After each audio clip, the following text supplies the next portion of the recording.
Our protagonist and his sister possessed an ability that everyone dreams of: immortality. But little did they know, it wasn't a blessing, it was a curse. For years, they were trapped, forced to endure unimaginable pain, exploited by a guild that called themselves humanity's saviors.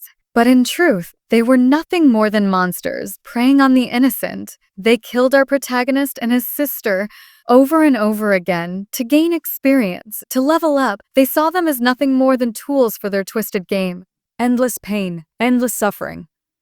But one day the siblings finally found the strength to escape, the fire of vengeance burning in their hearts. And now our protagonist will stop at nothing to expose the truth, to show the world what these imposters really are, to make them pay for the horrors they inflicted. It's time for the world to know the truth. It's time for justice. A dark fortress stood beneath a crimson sky, its spires piercing the swirling clouds. Dragons circled overhead, foreboding something ominous, signaling the presence of something sinister. Inside, a cloaked figure conjured a fiery orb, its scorching power filling the chamber while warriors lurked in the shadows, preparing for battle. Then, swordsman Seiya Ishiki stepped forward. The battle began. With a sharp breath, he lunged, cutting through the warriors. A whirlwind of blue energy erupted around him, his sword slashing through the ranks with unstoppable force as he made his way toward the demon lord. Just then, he turned around and shouted to his fellow warrior, Chikara Kengo, signaling him to attack. Chikara swiftly struck with a fiery wooden block toward the demon lord, but the demon effortlessly dodged the attack, mocking them before launching a fiery blast in retaliation.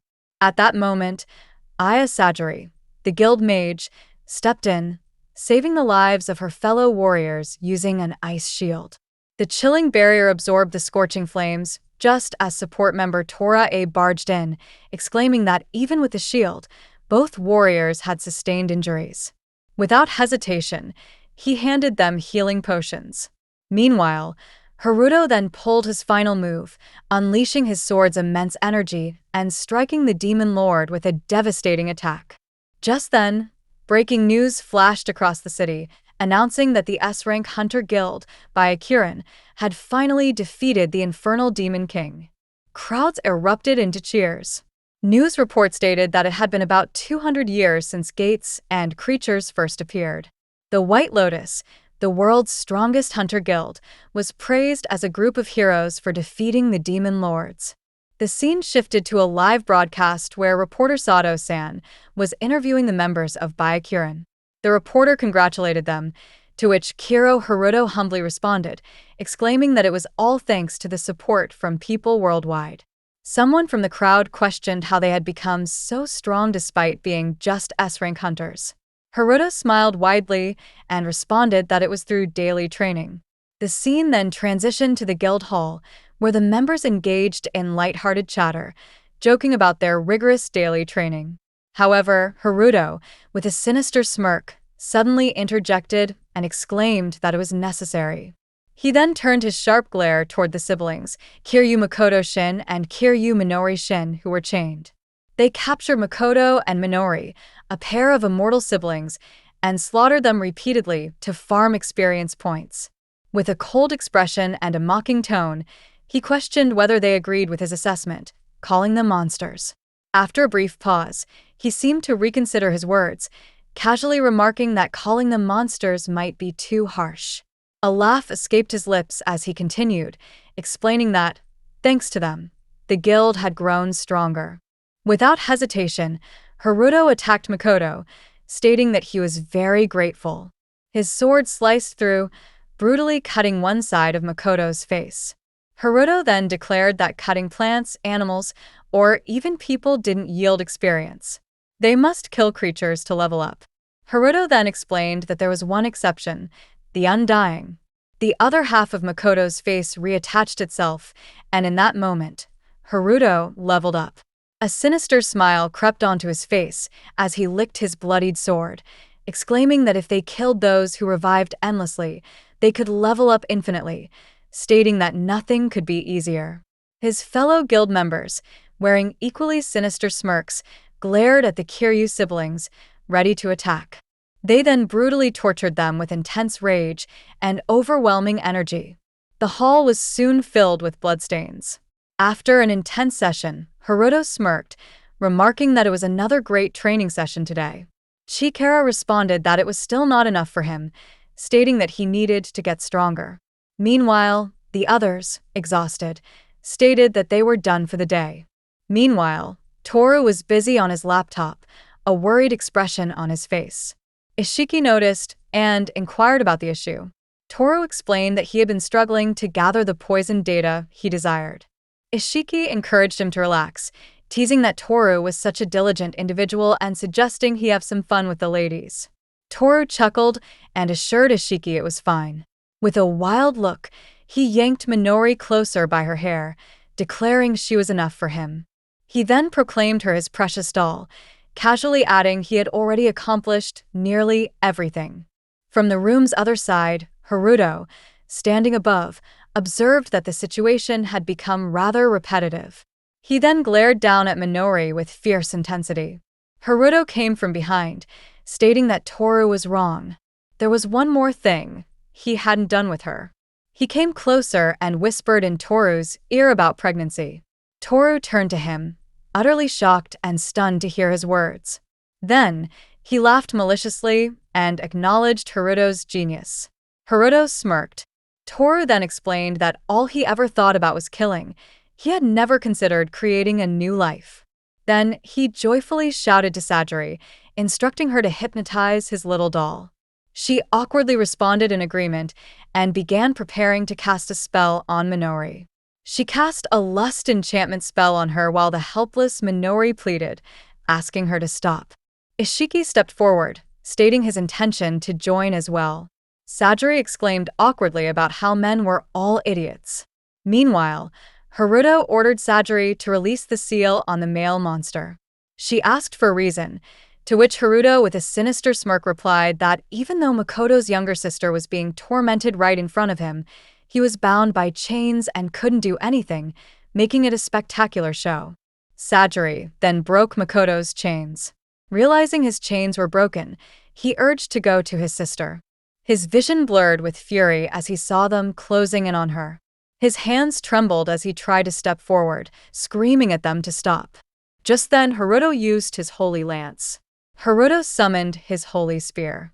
A massive golden spear formed, radiating divine energy. With a swift thrust, it shot forward like a streak of holy light, slamming into Makoto. The force of the attack sent shockwaves through the air, sparks flying as the energy clashed violently against him. Haruto laughed loudly, looking down at Makoto as he lay on the floor helplessly, his body tensed in pain.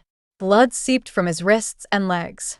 Haruto declared that he would give Makoto a front seat with his holy magic. Unlike fire or blunt attacks, holy magic actually worked, and since Makoto's regeneration had stopped, it hurt more than usual. Makoto gritted his teeth, yearning in pain, and said he would curse Haruto. But before he could finish his words, Haruto brutally slammed his sword into Makoto's neck, ordering him to be quiet, stating that talking wasn't allowed. He mockingly told Makoto to curse the fact that he was born with that body. His red eyes glowed intensely, radiating an ominous aura. A single tear rolled down his cheek, contrasting with the thin streak of blood dripping from his eye. Haruto sighed, addressing Makoto as undying scum. While they both stood beside Minori's unconscious body, Haruto suggested they leave, mentioning their overseas media appearance that would keep them busy. Toru responded that before leaving, he needed to feed Chimera-chan. Haruto mocked him, calling him the only freak who liked that thing. Toru exclaimed in defense that she was cute. As they made their way out of the room, Toru asked about the monster seal. He then noted that Sajiri would get cranky if they woke her now. Haruto responded that it couldn't break through an iron door and ordered it to be locked. As they locked the room, Makoto writhed in pain and screamed that it hurt and that he couldn't see anything. Just then, Minori approached her brother and took out the sword from his neck. Makoto screamed in pain. Minori closed her eyes and held the sword in her hands as tears rolled down her cheeks. Makoto begged her to stop. Just then, Minori stabbed herself with the sword, screaming about how disgusting it was.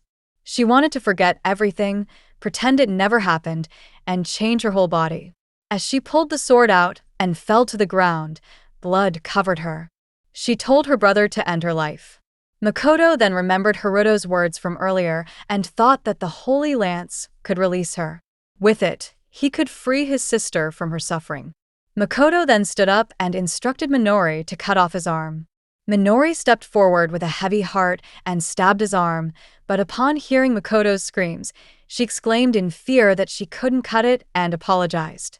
Makoto explained that even with regeneration, the pain remained. An undying one who couldn't die, regenerate, or even lose consciousness was doomed to suffer pain for eternity. He urged her to do it one more time. Minori put her hand over her mouth as she cried, then finally cut off her brother's arm, apologizing as blood splattered all over the floor. They both fell to the ground. Makoto told Minori that she did great. All that was left now was to stab his heart, so he could regenerate. Minori then stabbed his heart, but was utterly in disbelief. Her eyes widened in shock when a radiant yellow energy emerged with a blue aura swirling around the room, and a pop-up showed a level up. Both siblings were in disbelief. Minori questioned the level-ups. Makoto seemed to realize something. Minori suddenly came closer, asking if he knew what she was thinking. He panicked and refused.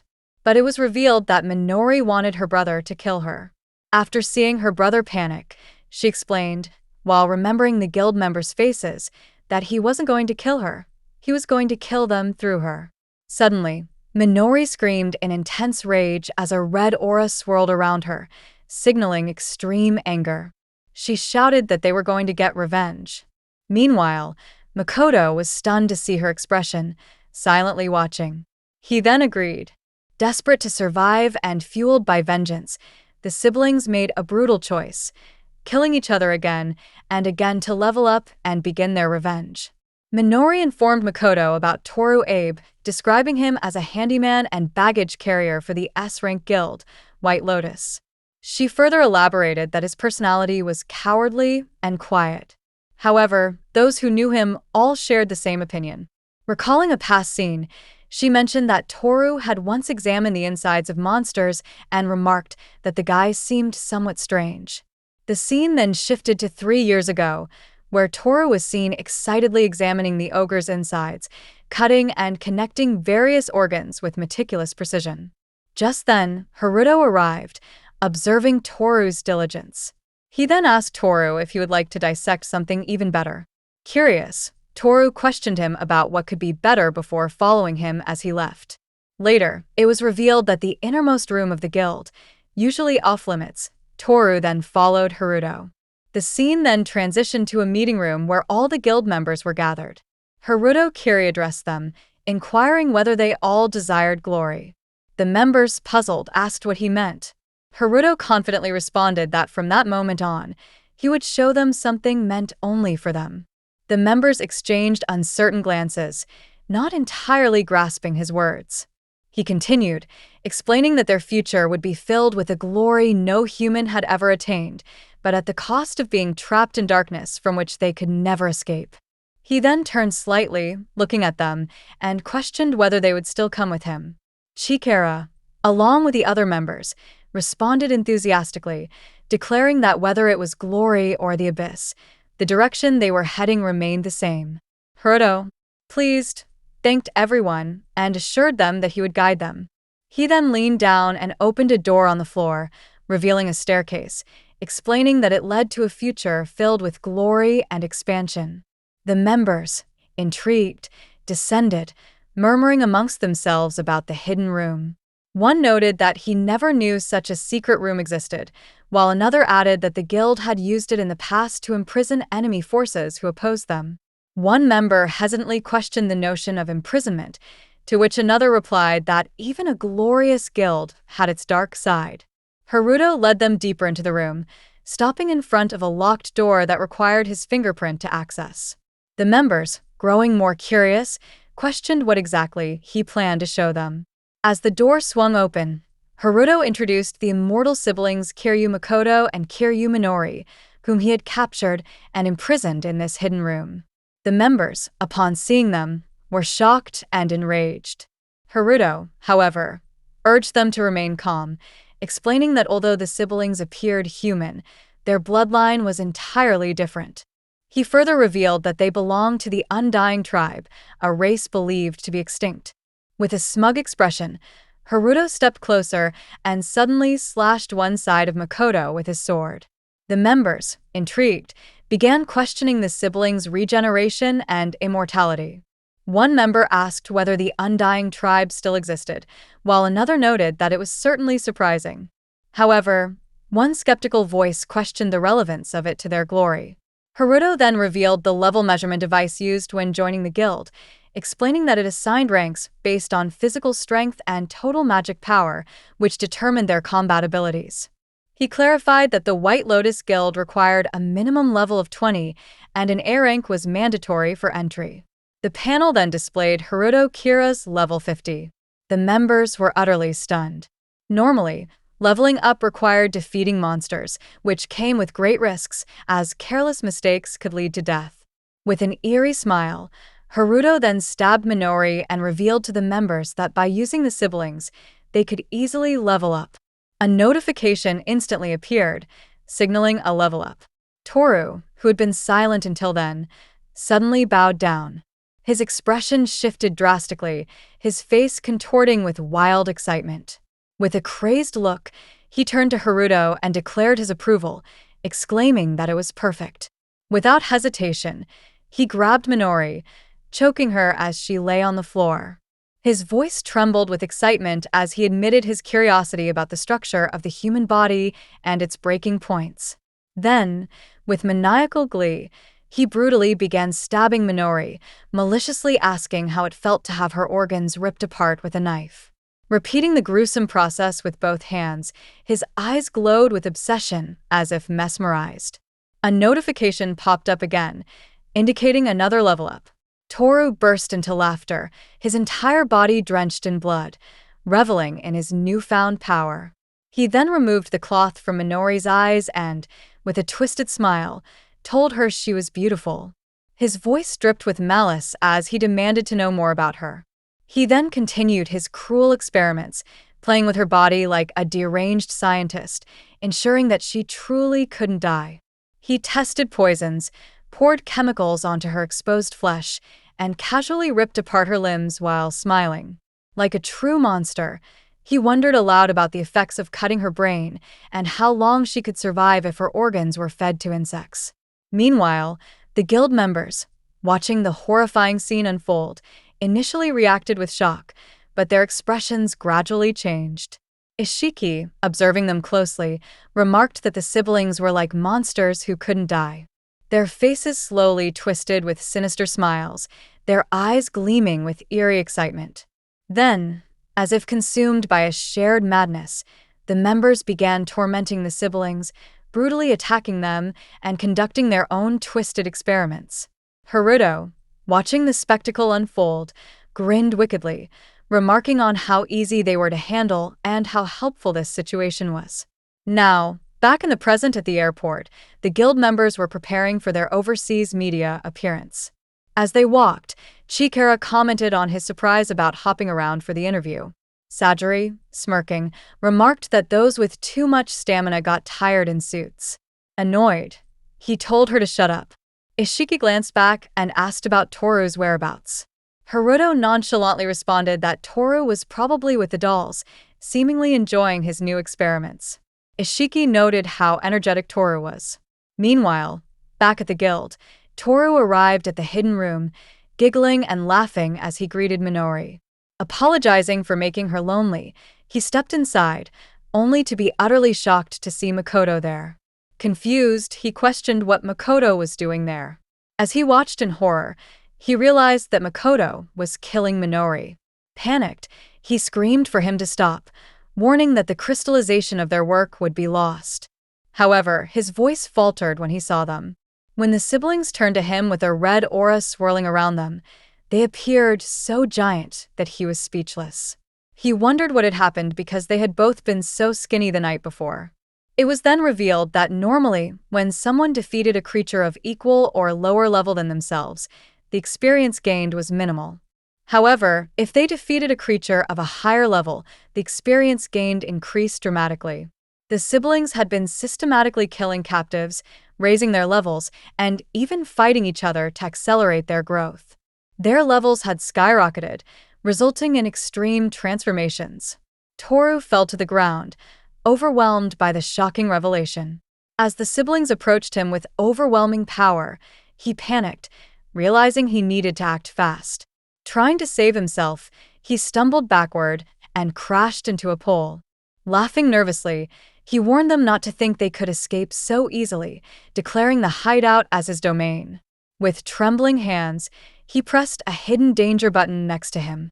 The siblings, confused, watched as his monstrous creation, Chimera-chan, emerged. Its blue aura pulsed menacingly, and its radiant red eyes locked onto them. Grinning wildly, Toru sneered, vowing to kill them again so they would never think of escaping. Then, the siblings with intense power stood firmly as Makoto told Minori to let's begin their revenge. Toru pushed his beast toward the siblings as the monstrous chimera stood before them, flames raging around its massive form. Its glowing red eyes burned with fury, and a snake-like head hissed from its shoulder. Makoto muttered in shock, realizing that it was a chimera-fused beast. The air grew heavy as the beast roared, fire surging higher, signaling an imminent battle. Minori, terrified, hid behind a wall. Makoto reassured her and told her to leave this to him. Toru mocked Makoto, questioning if he understood the situation he was in, adding that he could never win no matter what it was 2 against 1. Meanwhile, Makoto stood casually in front of the beast, calmly asking it to settle down. However, the beast raged with intense, fiery energy. Toru spoke to his beast, stating that Makoto was just food that regenerated, and he would make sure to feed it plenty. Confidently standing beside his beast, Toru exclaimed that, in the end, the two of them were nothing but food. He told them to stay chained up and quietly offer their experience points. Then, he clung to the wall where Minori was hiding and laughed maniacally, adding that it might be fun to let Chimera-chan have some fun with her. He wondered aloud what the child of a chimera and an undying tribe member would be like. Minori trembled, terror washing over her face. Makoto pressed his hand against the wall, his eyes filled with anger and a bloody intensity. He declared that he would kill Toru. Toru shouted and mocked him, telling him to try, saying he was nothing more than a worthless prey. As the beast roared angrily, it charged toward Makoto with immense speed and power, its paws damaging the floor and smashing into the wall. Makoto was shocked by the unexpected speed and strength, gritting his teeth in frustration. Just then, he sensed something and looked to the side. It was Toru's hand, swirling with a blue aura, holding a knife as he attacked. Makoto dodged the attack, surprised to see that Toru was using some magic skill to separate his hand from his body. It was revealed that when leveling up, individuals could sometimes gain special skills. The content varied depending on profession, experience, race, and other factors. Toru Abe's profession was known as an errand boy, allowing him to do various jobs. Because of this, he was given that name. He had mastered multiple skills: pharmacist, beast tamer, and assassin. His unique skill was the ability to generate a warp portal connecting different spaces. Not only could he take items in and out, but he could also use them for assassination, making it a rare skill. With combat strength capable of defeating the Demon King, he possessed power worthy of joining an S-rank guild. Meanwhile, the battle between the beast and Makoto intensified. Eventually, Makoto was taken down by Toru's beast. Toru laughed as he enjoyed the bloody sight of the battle, pointing out that even if Makoto leveled up, he was nothing more than a weakling with a regeneration skill. Mockingly, he stated that Makoto was nothing but food for leveling up. Minori, still hiding behind the wall, worried about her brother. Despite his body being torn apart, Makoto still stood up. Toru was shocked by this and asked Chimera-chan if it was impossible with just this level. He then commanded his beast to eat Makoto. The beast roared, its eyes burning with intense energy, and locked onto its target. It lunged at Makoto, devouring him. Toru declared that, no matter how much he tried to regenerate, he could not escape Chimera-chan's power. However, Toru was stunned when Chimera-chan suddenly threw up Makoto and then collapsed onto the floor, vomiting a green liquid, probably poison. Concerned, Toru rushed toward his beast, wondering what had happened. Meanwhile, Makoto regenerated and stood up, telling Toru that he had been instinctively avoiding it, but there was no need for that now. Toru turned around, shocked to see Makoto regenerating. In anger, he rushed toward him, shouting that Makoto had killed Chimera-chan. Swiftly, he attacked, telling him to die. Makoto tried to stop him, warning him that he was the one who was going to die. Toru was startled by these words and instinctively stepped back. He then noticed a green liquid dripping from his hand and exclaimed that it was burning. It was revealed to be a skill called poisoning, a technique that turned the target into deadly poison. Makoto explained to Toru that, in this case, it was his own blood and flesh. Toru was stunned by this revelation, wondering how Makoto could gain a skill beyond regeneration. It was supposed to be impossible, as one could not acquire anything beyond their innate skills without specific training for their race. Makoto smirked, questioning if this wasn't the result of Toru repeatedly poisoning him. With a chilling expression, Makoto stabbed his own wrist with a knife, ripping apart his arm, mocking Toru by telling him to take his poison back. Then, he delivered a powerful punch, leaving Toru bruised all over. With an enraged expression, Makoto asked who had stolen away the peaceful life they once had. He demanded to know if Toru had stopped when they screamed for him to stop. Or if it were just him. Makoto clenched his fist, filled with immense energy, and furiously attacked Toru, smashing him into the floor. With a voice full of wrath, he demanded to know what Toru had done to his sister, Minori. The impact of the attack was so powerful that the floor cracked. Makoto then used his regeneration skill on Toru's wounds, healing him. Toru was horrified and asked why Makoto did this. With a furious look in his rage-filled eyes, Makoto responded that this level of injury would not calm his anger. Mockingly, he reminded Toru of the question he had asked earlier, recalling his previous words. With a smirk, Makoto taunted him, questioning how it felt to have his organs shredded with a knife. With a smirk, Makoto then stabbed Toru with his knife. Using his skills, he declared that this was karma. He would teach Toru the meaning of that word with his own body. The scene then shifted to the guild members. They were returning, wondering if Toru was still with the dolls. Ishiki laughed, remarking that Toru was probably taking some data. Haruto asked Sia to go and get Toru, adding that they should celebrate defeating the Demon King since enough time had passed. Ishiki made his way toward the room, calling for Toru. However, he was shocked by the scene before him upon reaching the room. The walls were cracked, blood was splattered all over, and Toru's beast lay lifeless on the floor. He wondered what had happened and called out to Toru. Rushing into the next room, Ishiki was met with a horrifying sight. Toru was hanging in the worst possible condition. His body was burning from poison, blood dripping down. Ishiki stood frozen, utterly shocked by Toru's situation. Minori now introduces Konga Chikara, an S-rank martial artist and the strongest wielder of power in Byakuren. He is said to be a man of deep emotions who would risk his life for his comrades, but those closest to him know the unfathomable nature of his malice. Meanwhile, as he walked through the hall, one boy praised him and exclaimed his desire to have a body as strong as Konga's someday. Another responded, dismissing the idea, stating that no matter how much he trained, he could never be like Konga Chikara. Chikara stopped in his tracks, placed his hand on the man's shoulder, and acknowledged that it was true effort did not always bear fruit easily. He added that his own body could never have been obtained without effort. Encouraging them, he told them to keep at it.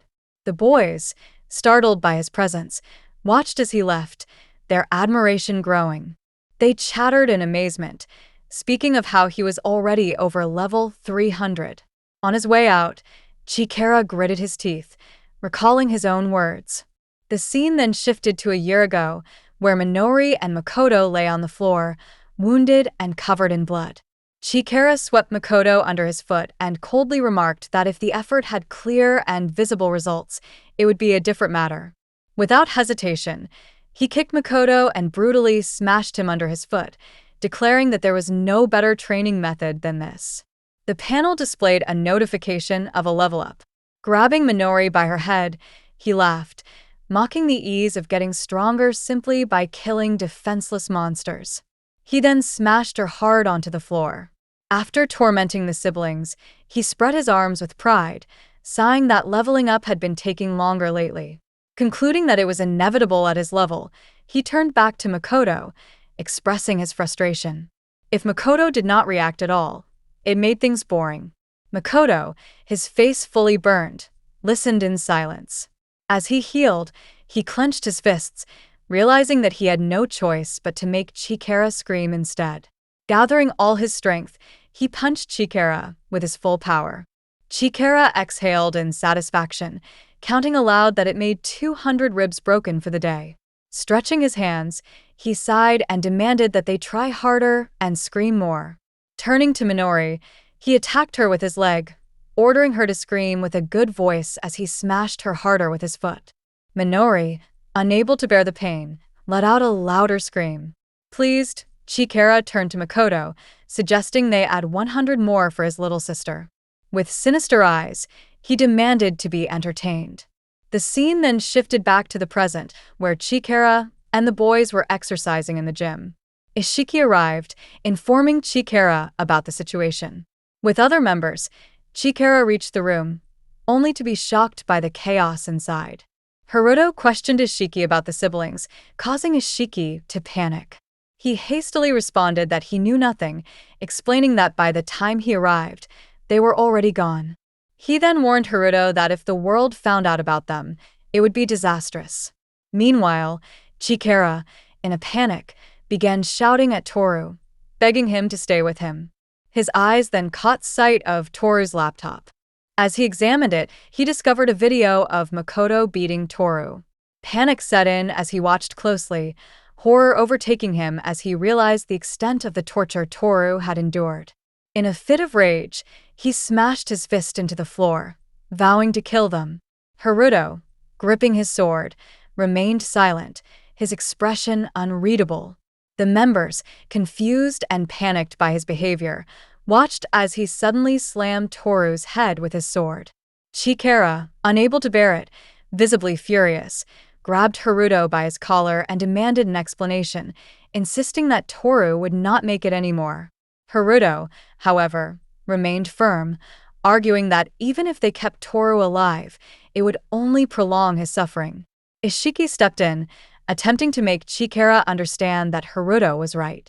In Toru's current state, he wouldn't have lasted long. Sajiri also tried to calm Chikara, who was visibly frustrated, explaining that Toru had been so brutally tortured that even magic wouldn't have healed him. Despite their reasoning, Chikara couldn't process the shock. Falling to his knees, tears rolled down his cheeks as he smashed the floor, crying out in agony and swearing vengeance. Haruto remained silent throughout the ordeal. Ishiki, noticing his strange behavior, called out to him. However, Haruto seemed visibly shaken. Placing a hand on his right shoulder, he appeared to have realized something. Ishiki, worried, called out again. Haruto, this time, responded with a smile, asking what was wrong. Ishiki, taken aback, quickly responded that it was nothing. Sajiri then addressed the members, stating that they needed to inform everyone of Toru's passing away, that the hero who had saved the world was gone. Haruto agreed. When the members asked if they should hold a funeral first, Haruto refused, seeming to plot something. He then ordered them to prepare a live broadcast. Meanwhile, the siblings were running through the forest. Minori stumbled, getting stuck and falling. Makoto screamed, frantically looking for her. Minori, weak, admitted that her legs couldn't move. Makoto reassured her, telling her that she didn't have to force herself to stand and should rest for a while. They took shelter under a tree. Makoto, exhaling, expressed his relief that they had escaped. Minori agreed, marveling at the fact that they had truly escaped from that hell. Makoto, determined, assured her that he would protect her this time. Minori yawned, exhaustion overtaking her as she drifted into sleep. Makoto, however, remained alert. He knew that those men could come after them at any time, so he needed to stay on guard. Despite his efforts, sleep crept up on him as well. Just then, the sound of footsteps reached his ears. Jolting awake, Makoto recognized the unmistakable presence of Malice. Believing Minori would be safer where she was, he left her there and ran toward the source of the presence. In the middle of the forest, he discovered a house. He wondered if it was coming from there. Just as he was about to approach, a man from behind suddenly stabbed him in the neck with a knife. Makoto collapsed, his body hitting the ground hard. The revelation came too late, for people were surrounding him, all targeting him. Makoto, visibly angry, demanded to know who the hell they were. The thugs surrounded Makoto, ready to attack. One of them wondered if this was the guy they were after. Another commented that there was no woman with him, but someone else pointed out that kidnapping one person for 500 million was an easy job. The girl beside him agreed and told him to finish this quickly. She then stepped forward and cast a strength enhancement spell using her wand. A yellowish energy spread out to the other members, making them significantly more powerful. A big guy stepped forward to attack Makoto, swiftly swinging his wooden stick, exclaiming how easy this would be. However, Makoto casually fixed his jaw and head, leaving the others in shock. The mage girl expressed her disbelief, certain that he should have been dead just now. Makoto, cracking his neck nonchalantly, questioned the gang members, asking if they were their subordinates. The men remained silent. He then remarked that it did not matter to him who they were and immediately attacked the guy with blonde hair, brutally smashing him into the floor. The other members were utterly shocked. After knocking out the big guy, Makoto turned to the remaining members and stated that anyone who directed malice toward him was an enemy. His eyes glowed red with intense anger as he spoke. The members stepped forward, launching an attack on Makoto and managing to cut his arm. One of them smirked, believing they had the upper hand. However, Makoto swiftly used his skill, retaliating by striking the same guy back with his own arm, effortlessly knocking both of them down. The mage girl, now frightened after witnessing the scene, hesitated. Makoto then turned his gaze towards her and remarked that she was the only one left now. The girl, determined, cast a powerful purple lightning spell, creating an intense purple aura around her. She attacked using her wand, confident that no matter how fast Makoto was, he could not avoid the thunder strike. However, as the smoke cleared, her smile faded. Makoto was still standing, completely unfazed by the intense strike. She stared at him in disbelief, questioning who he really was. Determined to finish him, she began preparing an even more powerful spell and attacked once more. But again, Makoto emerged unscathed, casually stepping forward as if nothing had happened. Now visibly terrified, the girl turned and started running, desperate to save herself. But Makoto declared that he would not let her escape. He then captured all 4 of them and hung them from a tree. Changing into one of the members' clothes, which fit him perfectly, he informed them that he had spared their lives, so they should consider themselves lucky. With that, he left. Makoto arrived at Minori, who was still sleeping. As he approached, she woke up. He apologized, asking if he had disturbed her, but she reassured him that she was fine. Noticing his outfit, she curiously asked where he had gotten those clothes.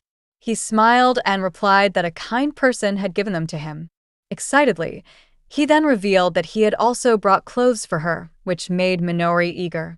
He told her to change so they could move ahead. After changing, the siblings continued their journey. As they walked, Makoto thought that if they went a little further, their pursuers would not be able to find them right away. Soon, they reached a waterfall. Makoto suggested that they rest there for a while. The siblings lit a fire, and Makoto opened his luggage, which he had taken from the gang members earlier. Minori, upon seeing the snacks inside, screamed happily. Makoto told her that she could eat them, though he noted that there was only a little. Minori ate the snacks and thanked him. Meanwhile, Makoto observed that the attackers had only carried weapons and emergency rations, offering no useful information. Determined to gather more intelligence, Makoto decided to leave for town. He informed Minori that he also needed to get food supplies and instructed her to stay hidden. Minori nodded in agreement. The scene then shifted to the city. Upon arriving at the market, Makoto was shocked and surprised by the things he saw. He sold the weapons he had taken, marveling at the unexpected high value they fetched. Entering a mart, he considered that with this money, he would be able to feed Minori properly. After finishing his shopping, he sighed, wondering what his next move should be.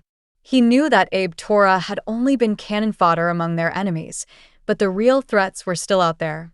He needed to uncover their weaknesses to bring them down. Just then, something on a public broadcast caught his eye, leaving him utterly shocked. A news report was airing about the deceased S-rank hunter, Byakuren member Abe Tora. Haruto, speaking in the broadcast, shared that Tora had been an important comrade who had wisely supported them. He declared that Tora had been cruelly tortured and killed, vowing that they would never forgive those responsible. The public began chattering about the incident. The crowd raised slogans, chanting in support of Byakuren. Then Makoto and Minori's photos appeared on the screen. Their names, Kiryu Minori and Kiryu Makoto, were announced as the ones responsible for killing Tora. Makoto, watching the broadcast, realized the truth. This was why those people had attacked him earlier. Haruto, his eyes filled with tears and rage, shouted aggressively, asking if they were watching. He vowed that no matter where they were, Byakuren would not let them escape and that they would surely face the consequences. The crowd roared in agreement, cheering for the organization and vowing to cooperate in finding those responsible. They declared that they would never forgive the ones who had killed their hero. Makoto processed the situation and came to a realization. So, they planned to continue hiding their crimes. If that was their decision, then he would respond accordingly. His expression darkened with fury. With fiery red eyes and intense anger, he swore that he would definitely drag them down. A few days after the Kiryu siblings' escape, the guild members gathered in the meeting room. Chikara was relentlessly beating a subordinate, demanding why he couldn't bring back at least one decent piece of information. He exclaimed in frustration, questioning if that was too much to ask. Sajiri suddenly slammed the table, grabbing Chikara's attention. She firmly stated that they had leveled up enough already, implying that perhaps they no longer needed to pursue the information. Ishiki, visibly worried, hesitated before voicing his concern. If what they had done to the siblings got exposed to the world, the consequences could be dire. Haruto, noticing Ishiki's distress, tapped him on the shoulder and reassured him not to worry. This small gesture lifted Ishiki's mood, and he managed a faint smile. Haruto then explained that, to prevent exposure, they had ensured that the world perceived the Kiryu siblings as heinous criminals. Just then, the screen displayed breaking news. S-Class Guild Byakuren member Abe Tora had been killed. The screen showed the photos of the Kiryu siblings, labeling them as murderers, and declared a bounty of 500 million yen for their capture. Haruto pointed out that no one would believe the words of criminals. Chikara got furious, turned to Haruto, and shouted, demanding if he was suggesting that they should simply let the siblings go after what they had done to Tora. Haruto calmly responded that it was not what he meant. However, Chikara clenched his fists in rage, his voice rising as he declared that the siblings had tortured Tora, their comrade, and that he would never forgive those responsible. Tears streamed down his face, his eyes burning with wrath. Grinding his teeth, he vowed to capture the culprits and make them suffer more than anything they had ever experienced before. Sajiri nodded in understanding, acknowledging Chikara's pain. She added that Tora had been the weakest among them, which was why he had been targeted. However, Chikara's fury only intensified at her words. In a flash, he launched a devastating punch at her, warning her not to speak ill of Tora. Sajiri, unfazed, swiftly used her powers to restrain Chikara in chains.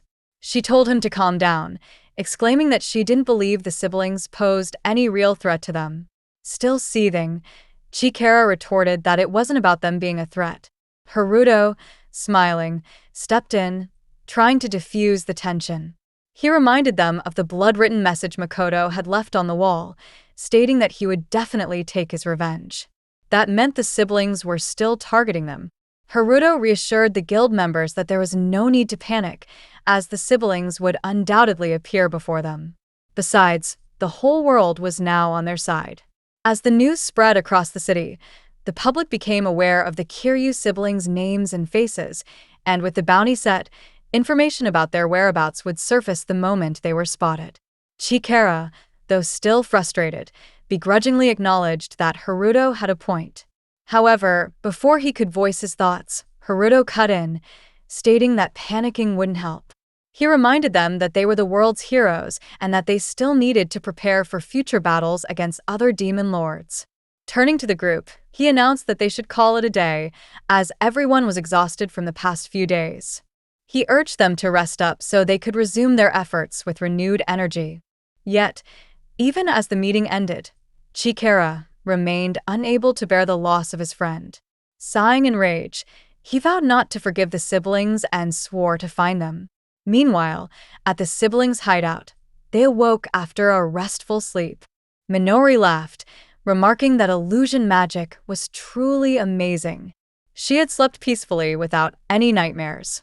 Makoto, relieved, said he was glad to hear that and added that, now that they had rested well, it was time to move. He explained that staying in the same place for too long would eventually lead to their capture. Minori, worried, pointed out that they were wanted criminals and that their faces were widely recognized. If they were caught, Makoto interrupted, assuring her that there was no need to worry since he had found something useful. He reached into his bag and pulled out a face mask, explaining that as long as they wore these, their faces would be hidden without obstructing their vision. As the siblings donned the masks, Minori exclaimed that this might actually work. With these, even if they encountered enemies, they would remain unrecognized. Makoto then instructed her to get moving. Minori hesitated for a moment before asking her brother if they had a destination. Makoto confirmed that they did. He explained that they were heading for a dungeon, a realm separate from the real world, hidden behind a gate where the laws of reality did not apply. It was a place where ordinary people were not even allowed to step foot. As they journeyed towards the dungeon, Makoto elaborated that the dungeon's terrain was complex and maze-like, making it the perfect place to hide. Pointing ahead, he mentioned that, according to the dungeon guide they had bought in town, there was a poison swamp dungeon at the top of the mountain. Because it was classified as a danger zone, hunters rarely ventured inside. He concluded that they would use it as their base.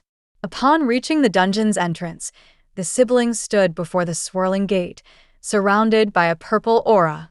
Makoto reassured Minori that no matter what happened, he would be with her. Nodding in agreement, Minori took his hand. Together, they leaped into the other realm. Arriving inside, Makoto observed their surroundings and noted that everywhere they looked, there was nothing but poison. He added that if it weren't for them, no one else would be able to enter. Pushing Minori back slightly, he reminded her that just because there weren't many hunters coming in, they couldn't afford to let their guard down. If someone possessed poison immunity magic, they could easily catch up to them. As he stepped forward, Makoto unknowingly triggered a trap.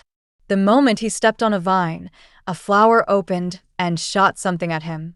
Makoto quickly informed Minori that stepping on the vines would cause them to shoot seeds, proving that additional dangers were lurking within. Minori, visibly scared, admitted that they truly couldn't afford to let their guard down. She then pointed at something in the distance, asking Makoto what it was. The sight before them revealed two giant beasts looking in their direction. Makoto instructed Minori to leave them to him and reassured her not to worry. As she hid behind her brother, the black beast roared and lunged at Makoto. He swiftly countered, using his skills, launching an attack that proved effective. However, just then, the white beast struck him. Minori gasped in shock, terror evident in her eyes. But Makoto quickly regenerated from the attack, his mind racing. He acknowledged that this dungeon monster's speed and power were on another level, even surpassing Abe and Chimera. Clenching his teeth, he realized that the beast was far stronger than he had expected. Minori, unable to bear watching, attempted to help. She hurriedly prepared a magical circle and cast a spell, sending yellow energy swirling around Makoto. He was surprised, wondering if this was enhancement magic. As the energy surged through him, he suddenly felt his fallen arm moving again. Testing his newfound power, he commanded his arm to move, and it obeyed. Realizing that Minori's enhancement magic had triggered something within him, he launched an attack on the beast with intense red energy swirling around his fists. The attack successfully knocks the beast down. Minori rushed to his side, asking if he was okay. Sighing, Makoto responded that he was just a little tired. Glancing at his severed arm on the ground, he pieced together what had happened. He recognized that his ability to manipulate his body had manifested, likely due to Minori's enhancement magic. As his arm regenerated and reattached itself, he felt an immense surge of power within him. Smirking, he acknowledged that this ability would prove to be incredibly useful.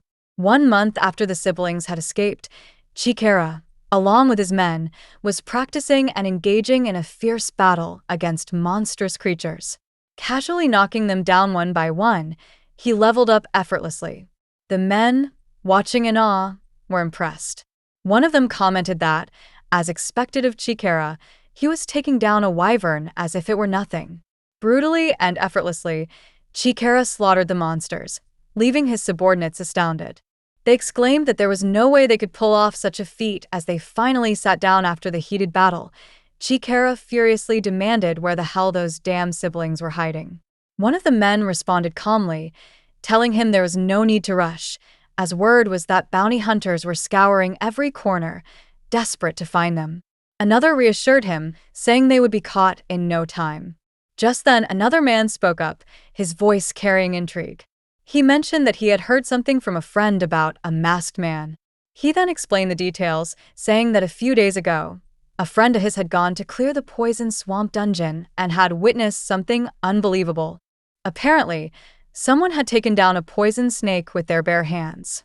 Chikara's eyes narrowed as he questioned if it was really a poison snake.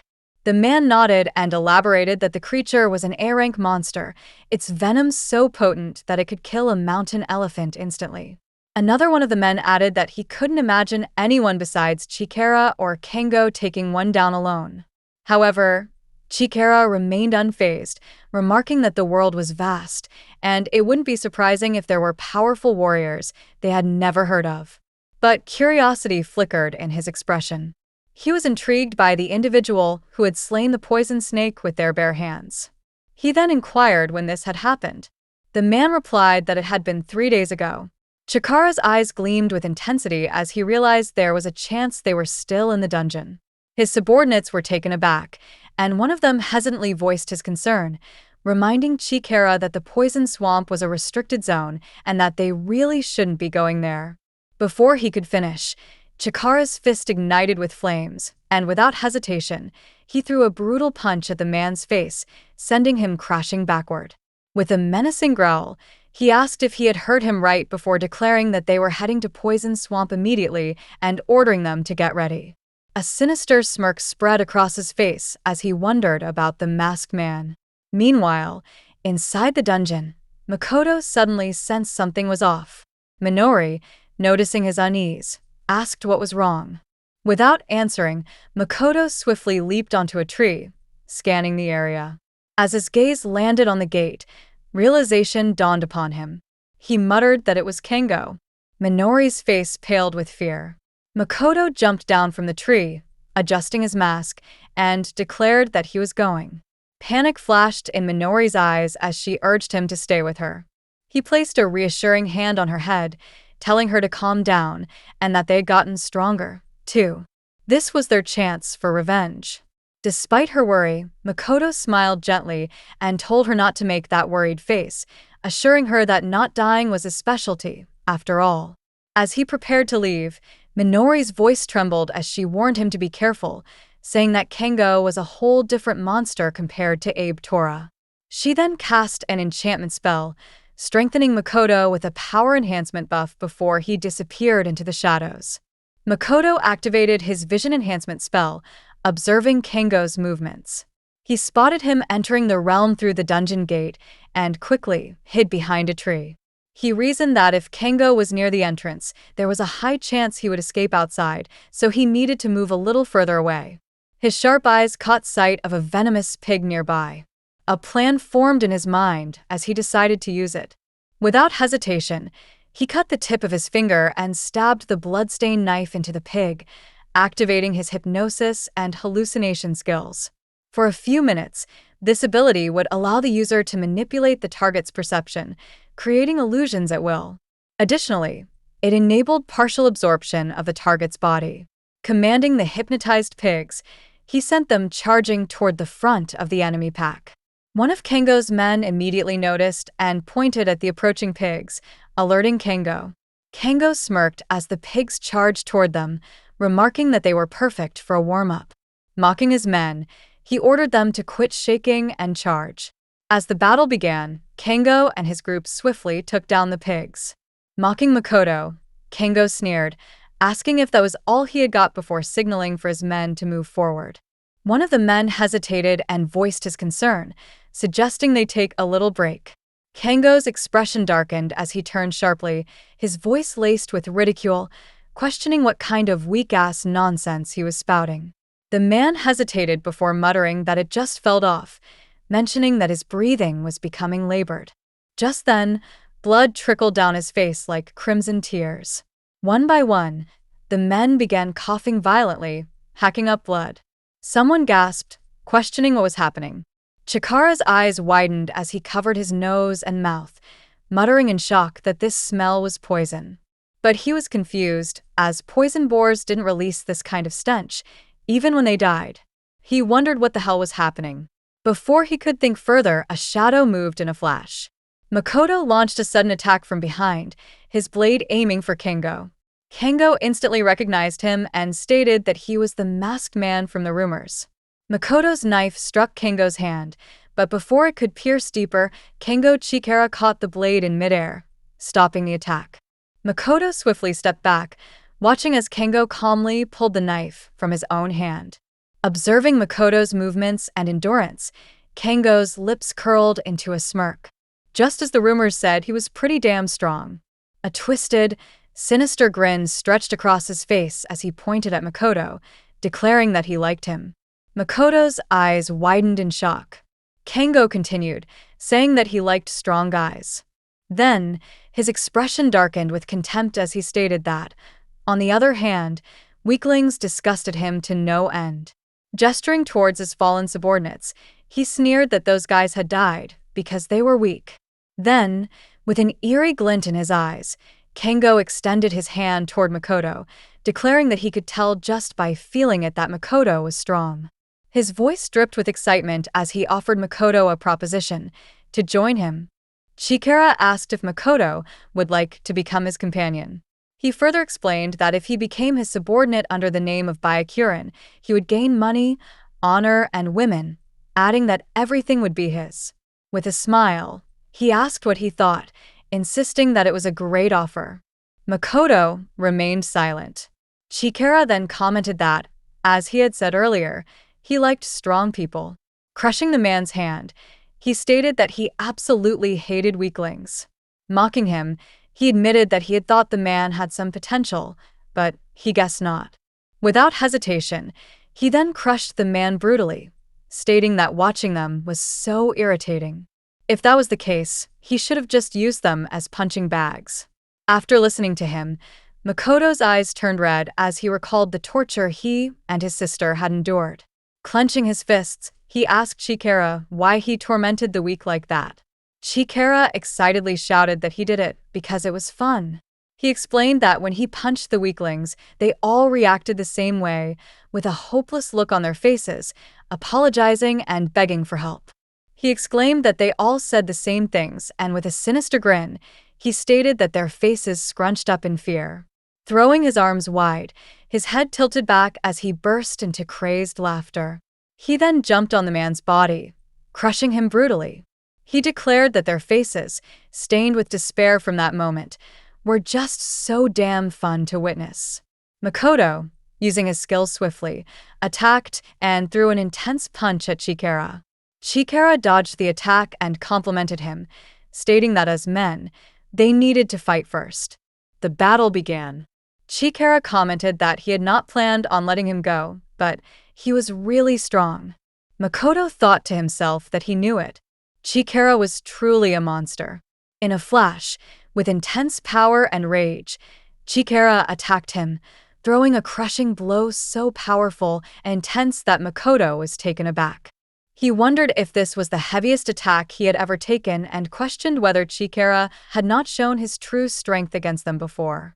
Chikara exclaimed that Makoto had been able to withstand that strike. Laughing, he stated that, as expected, he must have held back too much. He had only used 30% of his power. Makoto realized, after that attack, that it had not been Chikara's full power. Chikara then mocked him for using a weapon, telling him to use it all he wanted. With a sinister grin and a fiery aura swirling around him, Chikara commented that he would take every attack Makoto threw and show him who was stronger. Makoto then stepped into attack, but his weapon did not do much. Chikara questioned him, pointing out that he had not maintained his weapon. He stated that with a dull blade like that, he would not even scratch him when using his full strength. Chikara came at him again, his fiery aura intensifying with immense power. He told Makoto that, by now, he should understand the difference in power, and added that he could not defeat him, not like this. Makoto, furious, demanded that he shut up and attacked. Meanwhile, Chikara, using only one hand, easily dodged his attack. He told him that he was not the first one to be this defiant after seeing his strength. Taking a step back, he then punched Makoto with full energy. Laughing like a crazed psychopath, he exclaimed that he liked him more and more before brutally attacking him, knocking him out. He admitted that he had gotten too excited and pushed him down, stating that what was done, though he had high expectations. Just then, Chikara turned back and noticed a knife stabbed into his shoulder. He pulled out the blade and threw it aside, realizing that this was bad. It was poisoned. As he saw Makoto behind him, he questioned in disbelief how it was possible. After having his organs destroyed like that, and yet his skin was not even rotting after soaking in the poison swamp? He was surprised and muttered that Makoto was so inhuman. Wondering if it could be, he suddenly realized something. Chikara prepared to attack, a yellow energy surrounding him. He tried to strike Makoto, and an intense battle began. As Chikara attempted to remove Makoto's mask, he used his full energy and immense power, slamming the ground with such force that everything shattered. After the massive explosion, Makoto's mask fell off. Chikara laughed maniacally, his eyes dark with a deadly look, and with a sinister grin, he exclaimed that it was Makoto after all. Finally, he had found him. He realized that it had been Makoto all along. Crossing his arms, he declared that he could not believe the man in the mask had been him all along. He then exclaimed that the reason Makoto had withstood his attacks was not due to his durability, but because of his regeneration. With intense anger, he pointed a finger at him, stating that he had been chasing him all this time. He was the one who had killed Abe Tora. Chikara had been dreaming of taking revenge on him. Clenching his fists in rage, he declared that there was no talk of making Makoto his ally. With a deadly and aggressive look, he stated that he would kill him. Makoto responded, questioning him. Kill him? Was that all he was satisfied with? His eyes glowed with fiery energy as sparks crackled around him. With a serious attitude, he pointed at Chikara, declaring that he would not just kill him. The battle began with Chikara launching an intense attack against Makoto, his energy surging with overwhelming power. Using his abilities, he hurled sharp stones that cut deep into Makoto's arms. In a flash, he leaped forward once again, determined to strike, declaring that Makoto was not going to escape. With all his might, Chikara slammed him forcefully into the ground, causing a massive explosion upon impact. However, in retaliation, Makoto swiftly counterattacked, unleashing his full power. He threw a ferocious punch, but Chikara remained unmoved, standing still as a sinister laugh escaped his lips.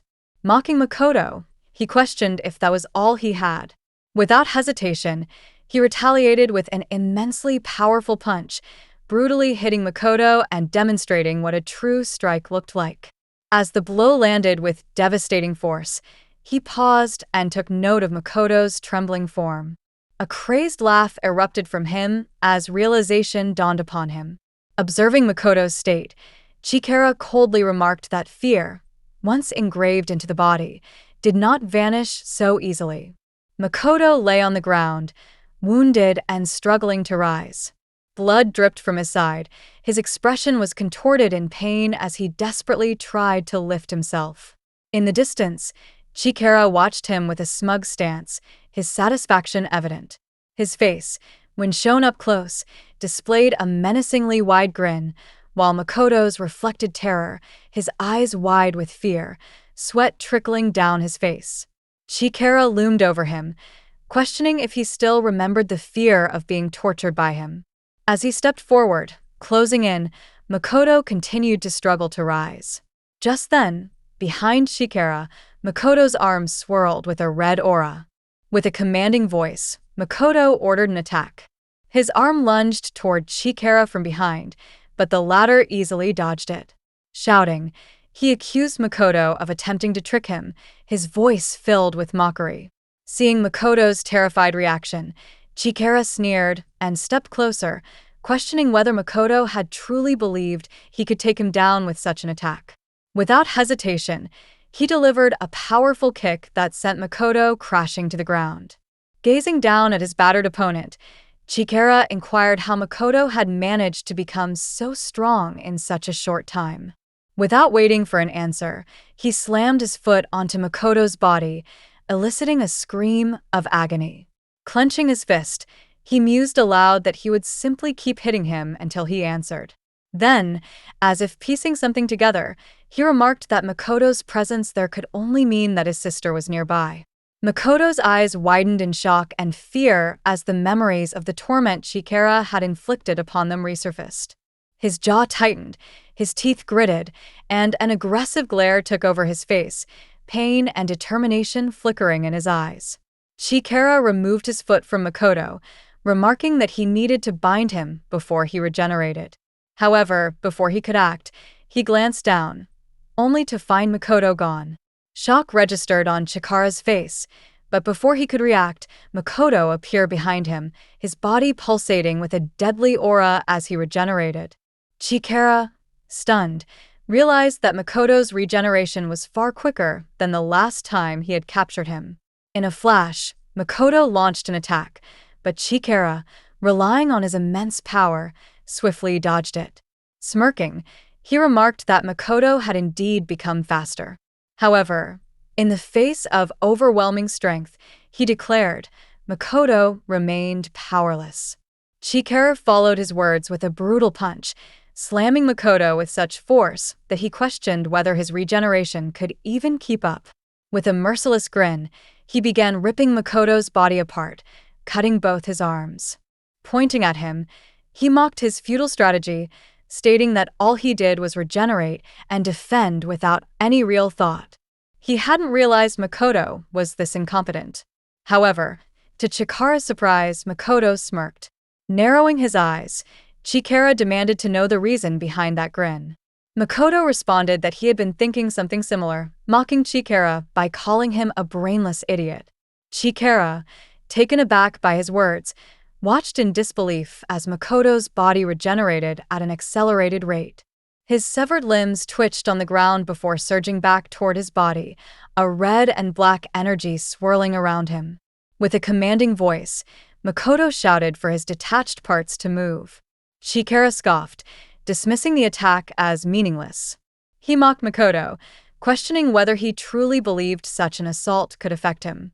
Yet as he fought back, something felt off. His confidence wavered as he struggled against Makoto's renewed onslaught. Confusion flickered in his eyes. Makoto's voice rang out, cold and resolute.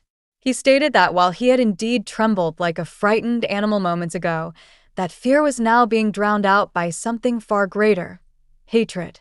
As he stepped forward, his body pulsed with an ominous energy, its deadly force radiating from within him. With a vicious swing, he unleashed his power, severing Chikara's arm. Makoto, astonished by the extent of his newfound strength, turned to his ally, Nogu, and declared that they should have a contest of strength.